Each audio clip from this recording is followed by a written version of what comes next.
नमस्कार दोस्तों, target with PS Parihar channel में आपका स्वागत है।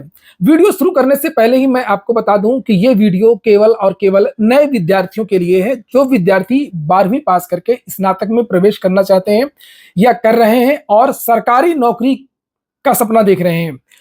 क्योंकि आजकल बहुत सारे ऐसे भी विद्यार्थी फोन कर रहे हैं जो पूछ रहे हैं कि सर हम स्नातक में किस विषय का चयन करें।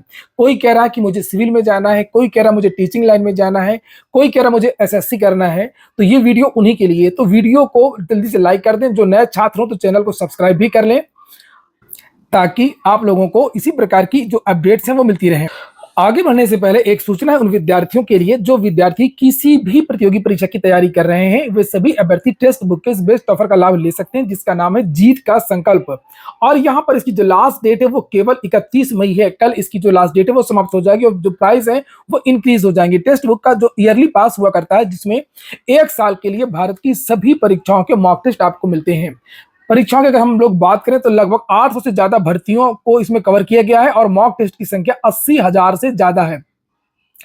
और इसका जो ईयरली पास की जो कीमतें हैं वो 699 रुपए हुआ करती हैं, लेकिन ये ऑफर है चूंकि 2 दिन के लिए, तो इसमें जो कीमत है वो मात्र 263 रुपए कर दी गई है। इसमें भी अगर एक कोड लगा देंगे TWP तो आप लोगों को 12% की एक्स्ट्रा छूट मिल जाएगी। लिंक मैंने डिस्क्रिप्शन बॉक्स में दे दिया है, जल्दी से जाकर के आप लोग इसके ऑफर का लाभ ले सकते हैं।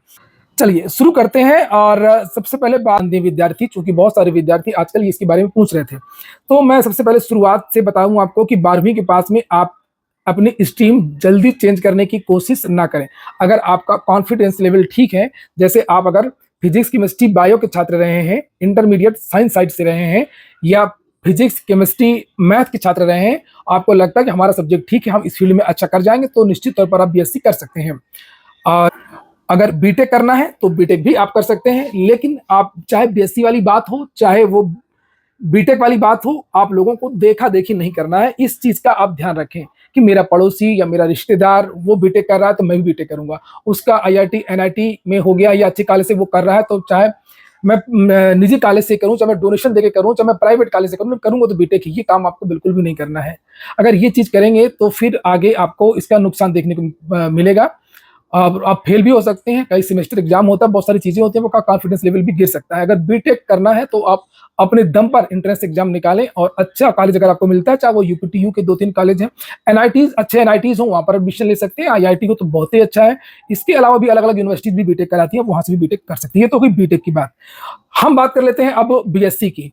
तो जिन विद्यार्थी अब यहाँ से सोचें कि हमको SSC, bank, railway, teaching, UPSC, RO किन भर्तियों की तैयारी करना है, वो 12वीं से ही सोच लें। अगर उनको SSC में जाना है या बैंकिंग में जाना है या रेलवेज की वैकेंसीज में जाना है, तो भी विद्यार्थी कोशिश करें कि वो BSc कर सकते हैं, क्योंकि BSc में अगर उनकी मैथ है या जो भी सब्जेक्ट है तो ये आगे काम आती है। SSC में खासतौर से, SSC में चूंकि चाहे वो CGL हो चाहे CHSL हो, इन दोनों में मैथ की बहुत बड़ी भूमिका होती है। तो ये विद्यार्थी कोशिश करें कि ये अपना स्ट्रीम चेंज ना करें और मैथ को लिए रहें। और बैंक वाले विद्यार्थी भी इसको ध्यान दे सकते हैं, क्योंकि BSc इंग्लिश मीडियम ही होती ही है और इंग्लिश की थोड़ा सा अलग से तैयारी भी कर लेंगे, क्योंकि इंटरमीडिएट में तो इंग्लिश रहती है, physics chemistry bio Hindi English तो ये तो रहती है। तो इंग्लिश को थोड़ा सा इंप्रूव कर लेंगे तो आराम से इनका जो SSC वगैरह है, बैंकिंग वगैरह, जो वनडे टाइप के जो भी एग्जाम्स होते हैं, ये उनका क्लियर हो जाएगा। इसके बाद में कॉमर्स के जो विद्यार्थी हैं वो भी अगर कोशिश करें, अगर वो उनका कॉमर्स रहा है तो वो भी अपना सब्जेक्ट रख सकते हैं कॉमर्स स्नातक में। कॉमर्स के लिए अलग से बहुत सारे अवसर रहते हैं। आप सभी सरकारी नौकरियों में आवेदन कर सकते हैं, IAS से लेकर के PCS, RO, ARO, बहुत सारी भर्तियां। केवल स्नातक मांगा जाता, कहीं भी नहीं मांगा जाता कि बीटेक चाहिए, फला विषय से चाहिए, ऐसा कहीं कुछ नहीं मांगा जाता। जितनी भी सरकारी जॉब्स होती है उसमें ज्यादातर स्नातक ही लिख करके आता है। लेकिन कॉमर्स वालों के लिए कुछ अलग से वैकेंसीज आती हैं, अलग से ASO वगैरह की। अभी UPSSC से आप देखेंगे 3-4 वैकेंसीज निकल गई, चाहे वो सांख्यिकी अधिकारी, इस तरीके से बहुत सारी वैकेंसीज आती हैं, अकाउंट ऑडिटर वगैरह की जो वैकेंसीज हैं। तो कर लें आगे चल के, अभी आपको भले ही ना लगे लेकिन बाद में पता चलेगा कि आपके लिए अलग से वैकेंसी आई हैं। और रही बात स्नातक की, तो स्नातक में सीधी BA की बात कर लेते हैं।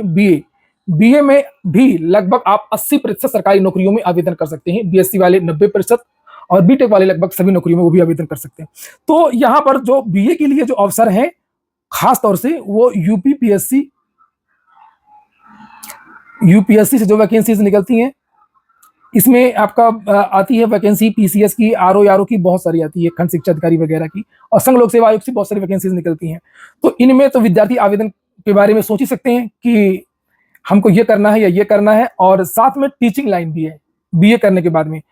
तो यहाँ पर जब आप, मैं बीए की बात करूं सब्जेक्ट की, चूंकि मैंने यहाँ पर लिखा हुआ किस विषय का चयन करें, तो यहाँ पर जो यूपीपीएससी में तो ऑप्शनल हट गया है, लेकिन अभी भी सब्जेक्ट की भूमिका कम कतई नहीं हुई है।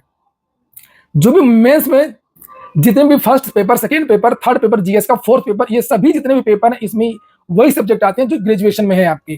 तो यहाँ पर आप लोग ध्यान रखिएगा कि जैसे मुख्य विषय है इतिहास, भूगोल, अर्थशास्त्र, राजनीति विज्ञान, समाजशास्त्र, गृह विज्ञान, ऐसे बहुत सारे विषय हैं। लेकिन इसमें से आप लोग कोशिश करिएगा कि हिस्ट्री, ज्योग्राफी, पॉलिटी और अर्थशास्त्र, इकोनॉमिक्स, चार में से इनमें से आपको दो विषय तो आप ले ही लीजिएगा। चाहे वो इतिहास हो, जीएस में आता है, चाहे वो भूगोल हो, वो जीएस में आता है, चाहे वो पॉलिटी हो, वो जीएस में आता है, चाहे अर्थशास्त्र हो, इकोनॉमिक्स, वो भी आपके जीएस में आता है। अब मैंने इन चार सब्जेक्ट को ही क्यों रखा, उसका एक रीजन ये है कि इसमें से अगर बाय द वे देखिए कुछ ना कुछ चीजें एक्स्ट्रा लेकर के चलनी चाहिए। अगर आप टीचिंग लाइन में जाते हैं तो यहाँ पर टीजीटी में एक कॉम्बिनेशन बनता है, तो इसमें दो सब्जेक्ट आप कोई भी इतिहास भूगोल या भूगोल अर्थशास्त्र या अर्थशास्त्र पॉलिटी, दो कोई भी सब्जेक्ट ले लेंगे तो आपका कॉम्बिनेशन बन जाएगा। टीचिंग के लिए आप आवेदन कर सकेंगे। अगर आपका यूपीएससी या यूपीपीएससी में चयन नहीं हो पाता तो टीचिंग के लिए आप आवेदन कर सकते हैं। तो दो सब्जेक्ट तो आपको इन सोशल के ये जो चार विषय हैं इसमें आपको लेना है। इसके अलावा एक एक्स्ट्रा विषय आप समाज शास्त्र को ले सकते हैं। समाज शास्त्र के लिए कुछ अलग से वैकेंसीज आती हैं, सोशल वर्क या समाज शास्त्र मांगा जाता है, और इसमें जैसे सीडीपीओ की पोस्ट हो गई, मुख्य सेविका की वैकेंसी यूपी से आई थी, इस तरीके की बहुत सारी वैकेंसीज रहती हैं जिसमें सोशल वर्क मांगा जाता है या समाज शास्त्र मांगा जाता है। तो आप लोग समाज शास्त्र का चयन कर सकते हैं। जिन विद्यार्थियों को दूसरे सब्जेक्ट में रुचि है, जैसे इंग्लिश या हिंदी में रुचि है, तो वो इंग्लिश या हिंदी भी ले सकता है, क्योंकि इंग्लिश और हिंदी के लिए कोई कॉम्बिनेशन नहीं चाहिए, केवल एक सब्जेक्ट चाहिए। अगर आपका इंटरमीडिएट में कॉम्बिनेशन थोड़ा सा बन रहा हो और आप आर्ट से ही रहे हो, आप डिसाइड कर लीजिए कि हमको इंग्लिश के टीचर बनना है या हिंदी का टीचर बनना, जो भी बनना है, तो आप इनमें से एक कोई भाषा का भी चयन कर सकते हैं। क्योंकि ज्यादातर यूनिवर्सिटीज में 3 सब्जेक्ट होते हैं, बुंदेलखंड यूनिवर्सिटीज वगैरह में 4 सब्जेक्ट होते हैं स्नातक में, और हर साल एक को छोड़ना रहता है, लास्ट में 2 बचते हैं। तो ये तो हो गई कि आप 12वीं के बाद में क्या करें और क्या ना करें सरकारी नौकरी के लिए। लेकिन अगर आप सरकारी नौकरी की तैयारी कर रहे हैं, जैसे मैंने यहाँ लास्ट में लिखा, अगर सरकारी नौकरी ही करनी है तो ये आज से ही शुरू कर दो। 12वीं में एडमिशन लेने के बाद में आप लोग थोड़ा सा न्यूज़पेपर देखना, उसमें जो करंट अफेयर वाला पोर्शन है, थोड़ा बहुत, बहुत ज्यादा नहीं, आप उसको पढ़ना अभी से शुरू कर दीजिए। बहुत सारे ऐसे इंटरव्यू आपने भी देखे होंगे, बहुत सारे लोगों के इंटरव्यू मैंने भी डाले हैं जिन्होंने ये कहा कि हमने 12वीं के बाद में ही यूपीएससी की तैयारी या जो भी चीजें हैं हमने शुरू कर दी थी, सरकारी नौकरी की तैयारी। और दूसरी बात ये भी है कि ऐसी एक गलती मत करिएगा। कुछ लोग क्या करते हैं कि सरकारी तैयारी में इतना मशगूल हो जाते हैं कि अपना परसेंटेज वगैरह जो कर रहे हैं उसको खराब कर लेते हैं। जो आप आज कर रहे हैं पहले उसको बेस्ट करने की कोशिश करिए। तो एक बैलेंस बना करके रखिए। आपको जो भी आप बीएससी कर रहे हैं या बीए कर रहे हैं या बीटेक कर रहे हैं, इसमें कोई भी कंप्रोमाइज आपको नहीं करना है। इसमें बेस्ट करना है, आपको ज्यादा से ज्यादा प्रतिशत लाने की कोशिश करना है, ज्यादा से ज्यादा अच्छा ग्रेड लाने की कोशिश करना है। बहुत सारी वैकेंसीज वगैरह में आपका जो है नंबर भी जोड़ा जाता है, एकेडमिक का नंबर जोड़ा जाता है। पता नहीं कब क्या नियम हो जाए, आज एग्जाम से हो रहा है, कल को कुछ सीधे आपका एकेडमिक का नंबर जोड़ दिया जाए। और दूसरी बात कि आपका जो कॉन्फिडेंस लेवल है वो भी हाई रहेगा अगर आपके नंबर अच्छे रहेंगे। तो जो करंट अफेयर और जीएस वगैरह में ध्यान दीजिए, लेकिन बहुत ज्यादा भी नहीं। अभी आप अपना स्नातक को ही अच्छा करने की कोशिश करें, इस बात को ध्यान रखेंगे तो ज्यादा बेहतर होगा। पूरा वीडियो सुनने के लिए बहुत बहुत धन्यवाद। अगर बातें सही लगी हों तो आप लोग जो है चैनल को सब्सक्राइब अवश्य कर लें।